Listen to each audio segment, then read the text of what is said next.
Greetings, friends. It's me, Wayman, and come on to do a reading out of the text of the Epic of Gilgamesh.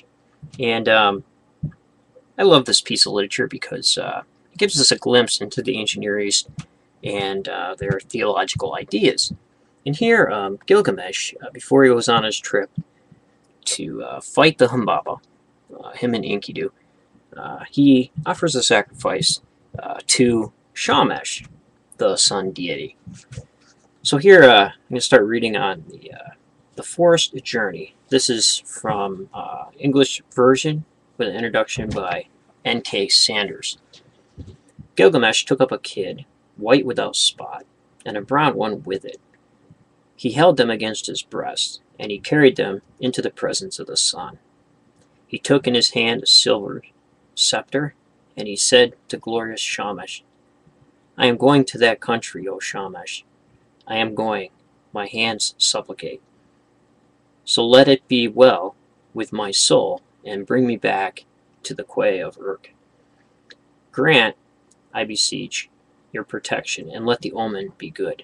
Glorious Shamash answered, "Gilgamesh, you are strong, but what is the country of the living to you? O Shamash, hear me, Shamash, let my voice be heard. Here in the city man dies, oppressed at heart. Man perishes with despair in his heart. I have looked over the wall, and I see the bodies floating on the river, and that will be my lot also.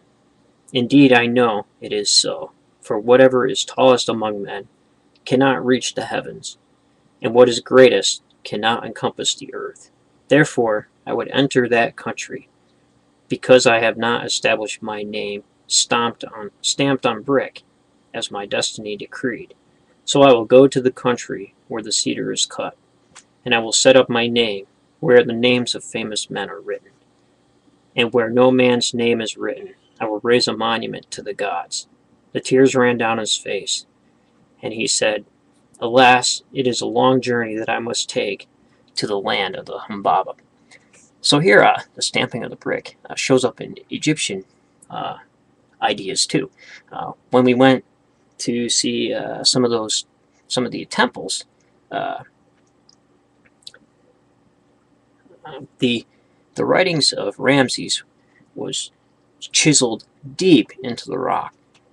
So if those blocks were used in any other building, his name would still be there. And also this idea floats over into Homer with Achilles. He can receive honor and glory, or a quiet life. That's the choice he was given before the war. And he chose honor and glory rather than a quiet, long life. And we still read about him today because he's in the pages. Beautiful. So those kinds of ideas were floating around the ancient Near East on how people were remembered. They were remembered in the minds of people, in the monuments they built, and their names were in the stones that they chiseled. And if you wanted to erase a deity, erase an emperor, as we've seen in Egypt with some of those kings, especially Akhenaten, the names would be chiseled out, and in hopes that you would be forgotten. But I just thought I'd read that. A lot of similarities there also with the idea of ancient Near Eastern sacrifice, and even a psalm to the god and prayers to the deity. So take care, friends, and remember, if everybody's thinking alike, then somebody isn't thinking.